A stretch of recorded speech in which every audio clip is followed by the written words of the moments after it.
Hello friends, welcome to my YouTube channel. സുശാന്താണ്. എല്ലാവരും സുഖമായിരിക്കുന്നു എന്ന് വിശ്വസിക്കുന്നു. അങ്ങനെ ഈ ആഴ്ചയിലെ മൂന്നാമത്തെ ട്രേഡിംഗ് ദിവസത്തിലേക്ക് നമ്മൾ കടക്കുകയാണ്. ഇന്ന് പ്രധാനപ്പെട്ട ദിവസമാണ്, കാരണം നമുക്ക് ബഡ്ജറ്റ് നാളെ വരുന്നു. അതുപോലെ തന്നെ ഇന്ന് ഫെഡറൽ റിസർവിൻ്റെ 2 ദിവസത്തെ മീറ്റിംഗ് തുടങ്ങിയ ദിവസമാണ്. ബുധനാഴ്ച രാത്രിയോടുകൂടി മീറ്റിംഗ് ഡിസിഷൻ വരുന്നു. അതിന് പുറമെ നമുക്ക് വീക്ക്ലി ബാങ്ക് നിഫ്റ്റിയുടെ എക്സ്പയറി ഉള്ള ദിവസമാണ്. സോ ഇവൻറ്റ്ഫുൾ ആയിട്ടുള്ളൊരു ദിവസം തന്നെയാണ്. Q3 റിസൾട്ടുകൾ അനൗൺസ്മെൻ്റ് ഉണ്ട്. ഇന്നലെ വളരെ പ്രോഫിറ്റോട് കൂടി അല്ലെങ്കിൽ വളരെ ഉയർന്ന നിരത്തിൽ ക്ലോസ് ചെയ്ത നിഫ്റ്റിയും ബാങ്ക് നിഫ്റ്റിയും സെൻസെക്സും ഒക്കെ തന്നെ ഇന്ന് നഷ്ടത്തോടു കൂടിയാണ് ചൊവ്വാഴ്ച ക്ലോസ് ചെയ്തിരിക്കുന്നത്.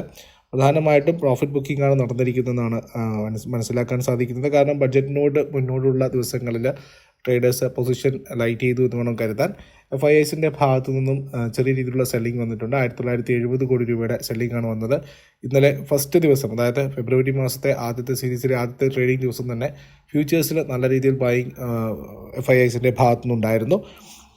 സോ ഇന്നത്തെ ഡാറ്റ നോക്കുന്ന സമയത്ത് ഫ്യൂച്ചേഴ്സിൽ സ്റ്റോക്ക് ഓപ്ഷൻസിലും ഫ്യൂച്ചേഴ്സിലും FIIസിൻ്റെ ഓപ്ഷൻസിലും ഫ്യൂച്ചേഴ്സിലും ഒക്കെ തന്നെ സെല്ലിംഗ് സൈഡിലാണുള്ളത്.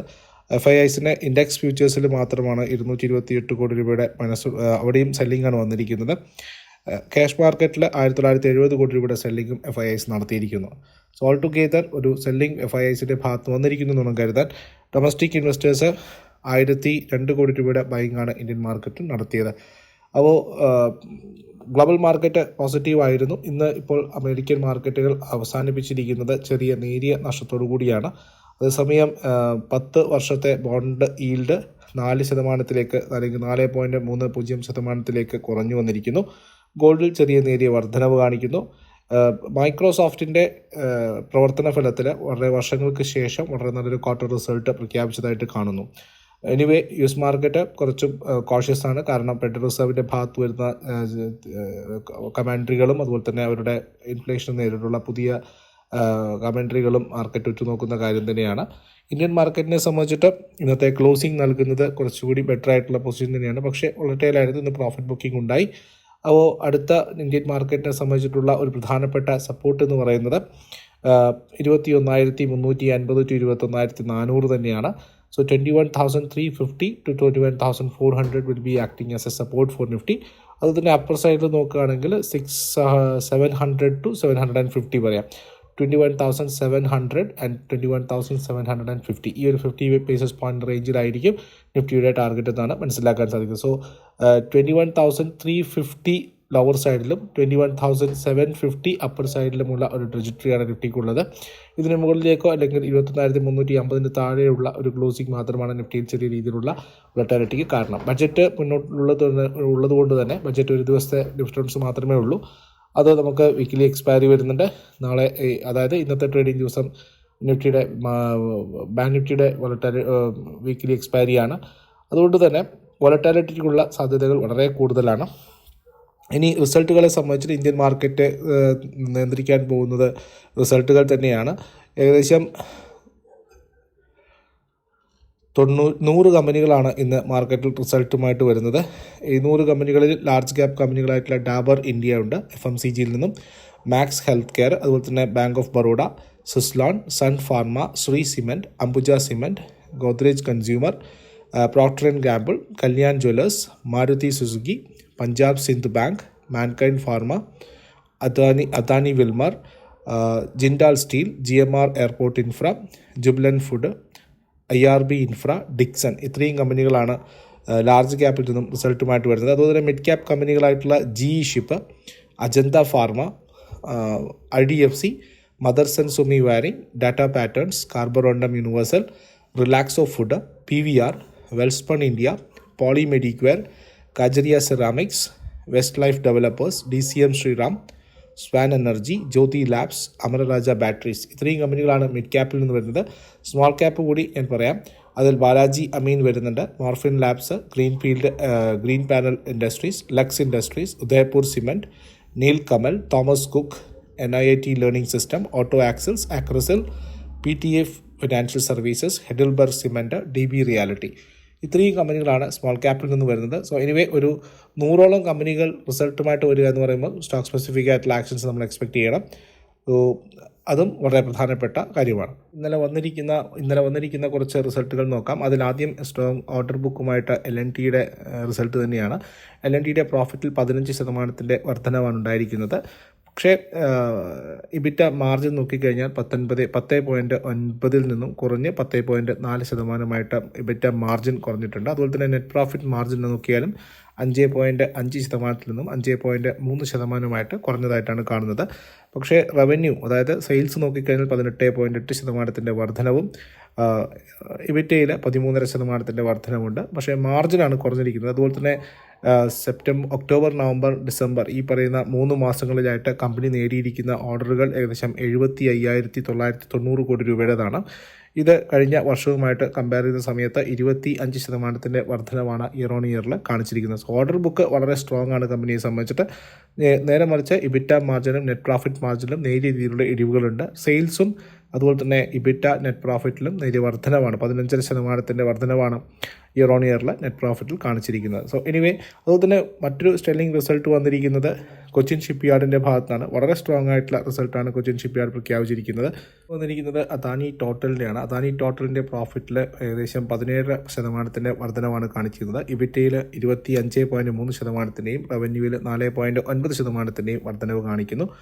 അത് ബ്ലൂ സ്റ്റാറിൻ്റെ റിസൾട്ടാണ് എക്സൈറ്റിംഗ് റിസൾട്ട്. ഏകദേശം പ്രോഫിറ്റിൽ മാത്രം 72% വർധനവാണ് ഉണ്ടായിരിക്കുന്നത്. ഏകദേശം 72% വർധനവ്. നെറ്റ് പ്രോഫിറ്റ് മാത്രം 100.46 കോടി രൂപയായിട്ടാണ് കമ്പനി റിപ്പോർട്ട് ചെയ്തിരിക്കുന്നത്. അതിനെ KPITയുടെ നോക്കുന്ന സമയത്തും പ്രോഫിറ്റിൽ ഏകദേശം 10% വർധനവാണ് ഉണ്ടായിരിക്കുന്നത്. എസ്റ്റിമേറ്റഡിനേക്കാൾ മുകളിലാണ് പ്രോഫിറ്റ് വന്നിരിക്കുന്നത്. 149.2 കോടി രൂപയുടെ നെറ്റ് പ്രോഫിറ്റാണ് കമ്പനി രേഖപ്പെടുത്തിയിരിക്കുന്നത്. റവന്യൂ നോക്കിക്കഴിഞ്ഞാലും റവന്യൂ എസ്റ്റിമേറ്റ് 1,243 കോടി രൂപയുടെ എസ്റ്റിമേറ്റാണ് വന്നിരിക്കുന്നത്. അതുപോലെ തന്നെ ടാറ്റ മോട്ടോഴ്സിനെ സംബന്ധിച്ച 7 വർഷത്തിന് ശേഷം മാരുതിയുടെ മാർക്കറ്റ് ക്യാപിറ്റലൈസേഷനെ ഓവർകം ചെയ്തുകൊണ്ട് ടാറ്റ മോട്ടോഴ്സ് ആദ്യമായിട്ട് മുന്നിൽ വന്നിരിക്കുന്നു എന്നുള്ള വാർത്തയാണ്. ടാറ്റ മോട്ടോഴ്സിൻ്റെ മാർക്കറ്റ് ക്യാപിറ്റലൈസേഷൻ ഏകദേശം 3,14,635 കോടി രൂപയായി വർദ്ധിച്ചിരിക്കുന്നു. അതേസമയം മാരുതിയുടേത് 3,13,058 കോടി രൂപയുടെ മാർക്കറ്റ് ക്യാപിറ്റലൈസേഷനാണ് കമ്പനിക്ക് ഉള്ളതായിരിക്കുന്നത്. സോ അതിൻ്റെ ഗുണമാണ് നമുക്കിതിനെ ടാറ്റ മോട്ടോഴ്സിൻ്റെ നേരിയ റാലി നമ്മൾ കണ്ടത്. അതുപോലെ തന്നെ സോണി സി മർജറുമായിട്ട് ബന്ധപ്പെട്ട വാർത്തകൾ വന്ന കഴിഞ്ഞ ആഴ്ചയാണ്. ആ മർജറിൽ ടെർമിനേഷൻ വന്നിരിക്കുന്നു. പക്ഷേ ഇന്നലെ വീണ്ടും സിയിൽ ഒരു മൊമെൻറ്റം കാണുകയുണ്ടായി. കാരണം സെബി അവരുടെ പ്രധാനപ്പെട്ട അവരുടെ ഫൗണ്ടറായിട്ടുള്ള സുഭാഷ് ചന്ദ്ര അവർ നടത്തിയിരിക്കുന്ന ഒരു സ്റ്റേറ്റ്മെൻറ്റാണ് ഇന്നലെ. 5% വർധനവ് പ്രൊമോട്ടേഴ്സിൻ്റെ സ്റ്റേക്കിൽ അവർ വരുത്താൻ പോകുന്നു. അതുപോലെ തന്നെ ഡെറ്റ് കമ്പനി റേസ് ചെയ്യില്ല, അല്ലെങ്കിൽ ഡെറ്റ് കമ്പനി ഇനിയും കൂട്ടില്ല എന്നുള്ള ഒരു 2 സ്റ്റേറ്റ്മെൻറ്റാണ് വന്നിരിക്കുന്നത്. ഇവരാണിപ്പോൾ പ്രധാന പ്രശ്നത്തിൽ ഏർപ്പെട്ടിരിക്കുന്നത്. സെബിയുടെ ഡിസ്ക്ലോഷർ നോംസിനെതിരെയാണ് ഈ ഒരു വിവാദ പരാമർശം അല്ലെങ്കിൽ ഈ ഒരു സ്റ്റേറ്റ്മെൻറ്റ് വന്നിരിക്കുന്നത്. സെബി അത് വളരെ കൃത്യമായിട്ട് സ്ക്രൂട്ടനൈസ് ചെയ്തിട്ട് കമ്പനിയുടെ ഭാഗത്തു നിന്നും കാര്യങ്ങൾ അവകാശപ്പെട്ടിരിക്കുന്നു. കാരണം ഇങ്ങനെയുള്ള സെൻസിറ്റീവായിട്ടുള്ള ഇൻഫോർമേഷൻസ് ഷെയർ ഹോൾഡേഴ്സിനെ ബാധിക്കുന്നതും മാർക്കറ്റിനെ ഇൻഫ്ലുവൻസ് ചെയ്യുന്നതുമായിട്ടുള്ള ഡിസിഷൻസ് എപ്പോഴും ഡിസ്ക്ലോഷർ നോംസിൽ വരുന്നതാണ്. അപ്പോൾ അത് ആദ്യമായിട്ട് അറിയിക്കേണ്ടത് എക്സ്ചേഞ്ചിൻ്റെ പ്ലാറ്റ്ഫോം വഴിയാണ് എന്നുള്ളതാണ് നിയമം. സോ ഈ ഒരു സ്റ്റേറ്റ്മെൻറ്റ് ചന്ദ്ര ഓപ്പണായിട്ട് പറയുകയായിരുന്നു, മീഡിയാസിന് മുന്നിൽ പറയുകയായിരുന്നു. പക്ഷേ ഇന്ന് കൊടുത്തിരിക്കുന്ന കംപ്ലീറ്റ് സബ്സ്റ്റാൻഷ്യൽ എവിഡൻസസിലൊന്നും തന്നെ ഈ ഒരു ഡിസ്ക്ലോഷർ എവിടെയും പറഞ്ഞിട്ട് കാണുന്നില്ല. അതുകൊണ്ട് തന്നെ സെബി ഇതിനെ കാര്യമായിട്ട് എടുത്തിരിക്കുന്നു എന്നുള്ള വാർത്തയാണ്. സോ ഈ ഒരു സ്റ്റേറ്റ്മെൻറ്റിന് പിറകെ തന്നെ ഇന്ത്യൻ മാർക്കറ്റിൽ ഓഹരികളുടെ വിലയിൽ വലിയ രീതിയിൽ മാറ്റങ്ങൾ വന്നിരുന്നു. സോ ഇത് ഇപ്പോൾ വീണ്ടും വിവാദങ്ങളിലേക്ക് പോവുകയാണോ എന്ന് വേണം നമുക്ക് കരുതാൻ. അതോടൊപ്പം തന്നെ മൈനോറിറ്റി ഷെയർ ഹോൾഡേഴ്സ് NCLTയിൽ കൊടുത്തിരിക്കുന്ന ഒരു അപ്രൂവൽ, അതായത് NCLTയിൽ കൊടുത്തിരിക്കുന്ന ഒരു ക്ലെയിം, അവർക്ക് സോണിയുമായിട്ടുള്ള മർജറിൻ്റെ കൂടുതൽ കാര്യങ്ങളിലേക്ക് വിശകലനം വേണമെന്നുള്ളതാണ്. അത് ബുധനാഴ്ച കോൾ ഓഫ് മീൻസ് NCLT അതിൻ്റെ തുടർ ആവശ്യങ്ങൾ സോണിയിൽ നിന്നും ആരായുന്നു. സോ സോണിയോട് അതിൻ്റെ നിർദ്ദേശങ്ങൾ കൊടുക്കാനാണ് NCLT ആവശ്യപ്പെട്ടിരിക്കുന്നത്. അതും 2 ആഴ്ചക്കുള്ളിൽ അങ്ങനെയുള്ള വിവരങ്ങൾ സോണി ഇവർക്ക് കൊടുക്കണം എന്നുള്ളതാണ്. അപ്പോൾ ഇതിനു വേണ്ടിയിട്ടുള്ള അടുത്ത സിറ്റിങ്ങും മാർച്ച് 12 സെബി മാറ്റിയിരിക്കുന്നത്.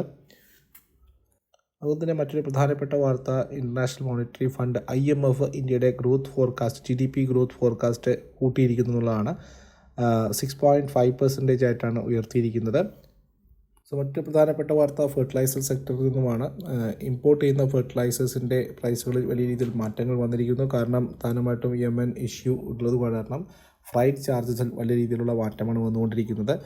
ഫ്രൈറ്റ് റേറ്റിൽ വന്നിരിക്കുന്ന മാറ്റം അത് കോസ്റ്റ് ഓഫ് ഇമ്പോർട്ടിനെ കൂട്ടിയിരിക്കുന്നു. അതുവഴി ഫെർട്ടിലൈസർ ഇമ്പോർട്ട് ചെയ്യുന്ന ഫെർട്ടിലൈസർ കമ്പനികളെ സംബന്ധിച്ചിട്ട് കോസ്റ്റ് കൂടുന്നതായിട്ടാണ് കാണാൻ സാധിക്കുന്നത്. അതേപോലെ ഇന്ന് റിസൾട്ട് പ്രഖ്യാപിക്കുന്ന സുസ്ലോണിനെ സംബന്ധിച്ചിട്ട് അവർക്ക് ഏകദേശം 642 മെഗാവാട്ടിൻ്റെ വിൻഡ് പവർ പ്രൊജക്റ്റ് സപ്ലൈ ചെയ്യാനുള്ള ഓർഡർ ഇവറോൺ കമ്പനിയിൽ നിന്നും ലഭിച്ചിരിക്കുന്നതായിട്ടാണ്. കൂടുതൽ കാര്യങ്ങളിലേക്ക് പോകുന്നില്ല. ഇനി മാർക്കറ്റിനെ സംബന്ധിച്ചിട്ട് ഈ റിസൾട്ടുകൾ മാർക്കറ്റ് ഇൻഫ്ലുവൻസ് ചെയ്ത കാര്യമാണ്. അതുപോലെ തന്നെ കൂടുതൽ ഇവൻറ്റുകളുള്ള ദിവസമായതുകൊണ്ട് തന്നെ വോളറ്റിലിറ്റി കൂടുതലായിരിക്കും. ബാങ്ക് നിഫ്റ്റിയുടെ വീക്കിലി എക്സ്പയറി കൂടിയാണ്. ബാങ്കിങ് സ്റ്റോക്കുകളും ഫോക്കസിലായിരിക്കും. ഇന്ത്യൻ ബാങ്ക് ആയിരിക്കും കുറച്ചുകൂടി മൂവ്മെൻറ്റിനുള്ള സാധ്യതകൾ കാണുന്നത്. അതുപോലെ തന്നെ പ്രൈവറ്റ് സെക്ടറിൽ നിന്നും ആക്സിസും ICICI ബാങ്കുമാണ്. നമ്മുടെ ലോങ് ടേം പിക്ക് ആയിട്ടുള്ള SBI. വീക്കിലി എക്സ്പയറി ആയിട്ടുള്ളത് കൊണ്ട് തന്നെ വോളറ്റിലിറ്റി കൂടുതലാണ്. അതുപോലെ തന്നെ സ്റ്റോക്ക് സ്പെസിഫിക് ആയിട്ടുള്ള ആക്ഷൻസ് ഒന്നും കൂടി ശ്രദ്ധിക്കുക. അപ്പോൾ നിങ്ങൾക്ക് വീഡിയോ ഇഷ്ടമായിട്ടുണ്ടെങ്കിൽ വീഡിയോയുടെ താഴെ നിങ്ങളുടെ അഭിപ്രായങ്ങൾ രേഖപ്പെടുത്താൻ മറക്കരുത്. അതുപോലെ തന്നെ ഞങ്ങളോടൊപ്പം അസോസിയേറ്റ് ചെയ്യാൻ താല്പര്യമുള്ളവർക്ക് ഞങ്ങളുടെ പ്രൈവറ്റ് ടെലിഗ്രാം ഗ്രൂപ്പ് വഴി ഞങ്ങളോടൊപ്പം ചേരാവുന്നതാണ്. അപ്പോൾ മറ്റൊരു വീഡിയോയുമായിട്ട് കാണാം. അതുവരെ എല്ലാവർക്കും നന്ദി, നമസ്കാരം.